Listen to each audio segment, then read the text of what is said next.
Cinderella की कहानी। यदि आप मेरी चैनल में नए हो तो मेरे चैनल को सब्सक्राइब करें, शेयर करें और लाइक करें। धन्यवाद। बहुत पुरानी बात है। कहीं दूर देश में सिंड्रेला नाम की सुंदर लड़की रहती थी। सुंदर होने के साथ साथ सिंड्रेला बहुत समझदार और दयालु भी थी। सिंड्रेला की माँ बचपन में ही गुजर गई थी। माँ के गुजरने के बाद सिंड्रेला के पिता ने दूसरी शादी कर ली थी। अब वह अपने पिता, सौतेली माँ और 2 सौतेली बहनों के साथ रहा करती थी। सौतेली माँ और बहनों को सिंड्रेला बिल्कुल पसंद नहीं थी। उसकी सुंदरता और समझदारी से वे तीनों हमेशा जलती थीं, क्योंकि उसकी दोनों सौतेली बहनों के पास न अच्छी शक्ल थी और न ही अक्ल।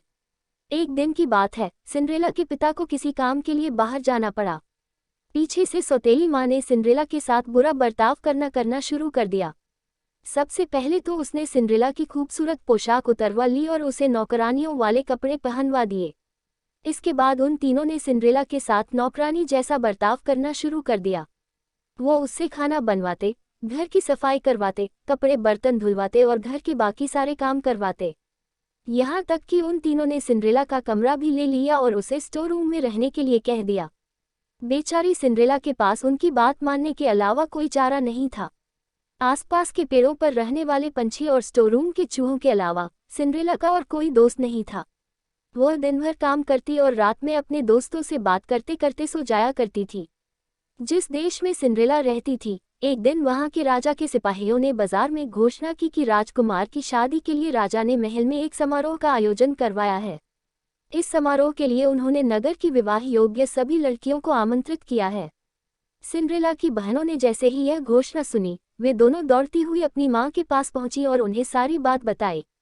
उनकी माँ के कहा कि इस समारोह में सबसे सुंदर तुम दोनों ही लगोगी। राजकुमार का विवाह तुम दोनों में से किसी एक के अलावा किसी और के साथ नहीं होगा।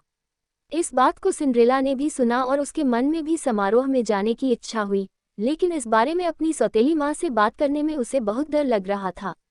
उसकी सौतेली माँ और बहनें समारोह में जाने की तैयारी करने लगीं। उन्होंने नए कपड़े सिलवा लिए और नए जूते भी खरीद लिए। वो दोनों हर रोज इस बात का अभ्यास करती थी कि जब वो राजकुमार से मिलेंगी तो क्या बात करेगी और कैसे बात करेगी। आखिरकार समारोह का दिन आ ही गया। दोनों बहनें समारोह में जाने के लिए बहुत उत्साहित थीं। उन दोनों ने सुबह से ही समारोह में जाने की तैयारी शुरू कर दी थी। सिंड्रेला ने भी अपनी दोनों बहनों की मदद की। अपनी बहनों को पूरी तरह तैयार करने के बाद सिंड्रेला ने बहुत हिम्मत जुटाई और अपनी सौतेली माँ से पूछा कि माँ, अब मैं भी विवाह योग्य हो गई हूँ, क्या मैं भी समारोह में जा सकती हूँ? ये सुनकर वे तीनों जोर जोर से हंसने लगी और कहा, राजकुमार को अपने लिए पत्नी चाहिए, नौकरानी नहीं। ये कहकर वो तीनों वहां से चली गईं। उनके जाने के बाद सिंड्रेला बहुत उदास हो गई और रोने लगी। तभी उसके सामने एक तेज रोशनी आई, जिसमें से एक परी निकली। परी ने सिंड्रेला को अपने पास बुलाया और कहा, मेरी प्यारी सिंड्रेला, मैं जानती हूँ कि तुम क्यों दुखी हो, लेकिन अब तुम्हारे मुस्कुराने का समय आ गया है। तुम भी उस समारोह का हिस्सा बन पाओगी। इसके लिए मुझे सिर्फ एक कद्दू और 5 चूहों की जरूरत है। सिंड्रेला कुछ समझ नहीं पाए, लेकिन फिर भी उसने बिल्कुल वैसा ही किया जैसा परी ने कहा। वह दौड़ती हुई किचन में गई और एक बड़ा सा कद्दू उठा लाई। उसके बाद वह स्टोर रूम में गई और अपने मित्र चूहों को ले आई। सब कुछ मिल जाने के बाद परी ने अपनी जादुई छड़ी को घुमाया और कद्दू को एक बगी में बदल दिया। फिर वह चूहों की तरफ मुड़ी। उसने 4 चूहों को खूबसूरत सफेद घोड़ों और एक चूहे को बगी चलाने वाला बना दिया। ये सब देखकर सिंड्रेला को अपनी आंखों पर विश्वास नहीं हुआ। इससे पहले कि वह कुछ पूछ पाती, परी ने अपनी छड़ी घुमाई और सिंड्रेला को एक खूबसूरत राजकुमारी की तरह सजा दिया। उसके शरीर पर एक बहुत सुंदर गाउन था और पैरों में चमचमाते जूते। वह समारोह में जाने के लिए पूरी तरह तैयार थी और इस खुशी से वह फूली नहीं समा रही थी। परी ने सिंड्रेला से कहा, अब तुम समारोह में जाने के लिए पूरी तरह तैयार हो, लेकिन ध्यान रखना रात को 12 बजे से पहले तुम्हें घर पहुंचना होगा, क्योंकि 12 बजे के बाद जादू का असर खत्म हो जाएगा और तुम अपने असली रूप में आ जाओगी। सिंड्रेला ने परी को धन्यवाद कहा और बगी में बैठकर महल की ओर निकल पड़ी। जैसे ही सिंड्रेला महल पहुंची, सबकी नज़र उस पर आ टिकी। उसकी सौतेली माँ और बहनें भी वहीं थीं, लेकिन वह इतनी खूबसूरत लग रही थी कि वे तीनों भी उसे पहचान नहीं पाए। तभी सिंड्रेला ने देखा कि राजकुमार सीढ़ियों से उतरते हुए नीचे आ रहे हैं। सब लोग उनकी तरफ देखने लगे। जैसे ही राजकुमार की नज़र सिंड्रेला पर पड़ी, वे उसे देखते ही रह गए। समारोह में मौजूद सभी राजकुमारियों के पास न जाकर राजकुमार सीधे सिंड्रेला के पास आए और अपना हाथ उसकी ओर बढ़ाते हुए कहा कि राजकुमारी, क्या आप मेरे साथ डांस करना पसंद करेगी? सिंड्रेला ने शर्माते हुए अपना हाथ राजकुमार के हाथ में दे दिया और दोनों डांस करने लगे। सिंड्रेला राजकुमार के साथ डांस करते करते इतना खो गई कि उसे समय का ध्यान ही नहीं रहा। तभी अचानक उसकी नज़र दीवार पर लगी घड़ी पर गई। 12 बजने वाले थे और सिंड्रेला को परी की बात याद आ गई। परी की चेतावनी याद आते ही वह घबरा गई और राजकुमार को वहीं छोड़कर भाग गई। सिंड्रेला को इस तरह अचानक भागता देख राजकुमार उसके पीछे पीछे दौड़े।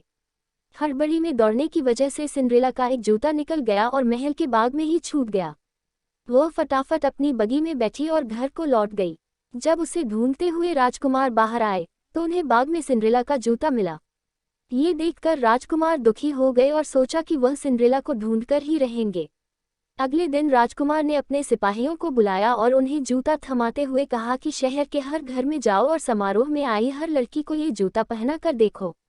जिसके भी पैर में ये जूता आ जाए उसे यहाँ ले आओ। सिपाहियों ने बिल्कुल ऐसा ही किया। वे शहर के हर घर में गए और समारोह में आई हर लड़की को जूता पहना कर देखा। किसी को जूता छोटा पड़ रहा था और किसी को बड़ा। सारा शहर घूमने के बाद आखिर में सिपाही सिंड्रेला के घर पहुंचे। जैसे ही सिंड्रेला ने सिपाहियों को देखा तो वह समझ गई कि ये राजकुमार के कहने पर आए हैं और वह खुशी से दरवाजे की तरफ दौड़ी। उसी समय उसकी सौतेली माँ ने उसका रास्ता रोक लिया। सौतेली माँ ने सिंड्रेला से पूछा, तुम कहाँ चली? सिपाही उस लड़की के लिए आए हैं जो कल रात समारोह में थी। तुम तो कल आई ही नहीं थी, तो तुम नीचे जाकर क्या करोगी? ऐसा कहकर उन्होंने सिंड्रेला को स्टोर रूम में बंद कर दिया और चाबी अपनी जेब में रख ली। जब सिपाही जूता लेकर घर में आए तो उसकी दोनों बहनों ने उस जूते को पहनने की कोशिश की, लेकिन वो दोनों नाकाम रहीं। वहीं निराश होकर सिंड्रेला रोने लगी। उसे रोता देख उसके चूहे मित्र को एक उपाय सूझा। दरवाजे के नीचे से निकलकर वह दौड़ते हुए नीचे गया और चुपके से सौतेली माँ की जेब से चाबी निकाल लाया और सिंड्रेला को दे दी। चाबी मिलते ही सिंड्रेला ने दरवाजा खोला और दौड़ती हुई नीचे गई।